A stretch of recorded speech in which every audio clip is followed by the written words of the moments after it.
A group of people this morning laid a floral tribute to honor the memory of the victim of last Thursday's fatal crash in the Bog Walk Gorge in St. Catherine. Our reporter Krista Campbell was on location and filed this report.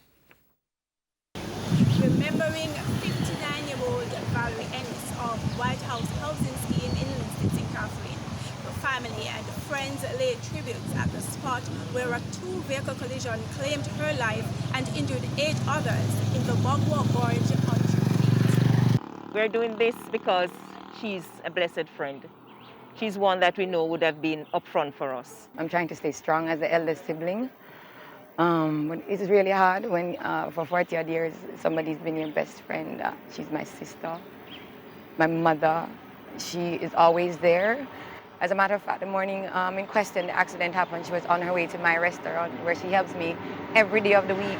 Now Miss Ennis and the 8 injured persons were passengers in a Toyota Hiace minibus which was sent plunging into the rear Cobra after colliding with a Toyota Fielder. Now the driver of the motor car, 21-year-old Malik Winter of Cheesefield, also in Linstead, was reportedly overtaking a line of traffic when he slammed into the minibus. He's since been charged with manslaughter. Oh my God, that's the best thing could have ever happened. He's young, but guess what happened? They need to learn from a tender age. They need to know what responsibilities are. I'm numb because him being charged is still not going to bring her back, but at least it's going to be an example to other road users.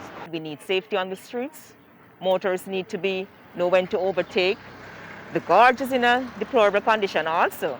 So things like those we need to address. My sisters and I have decided we're going to start a GoFundMe to assist these divers who actually help to pull her from the river. I don't know how far that will go. It has to start somewhere. And being that they're not being recognized by the relevant authorities, this is our way of giving back.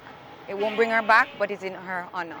From the Bog Walk Gorge in St. Catherine, I'm Krista Campbell for TVJ News.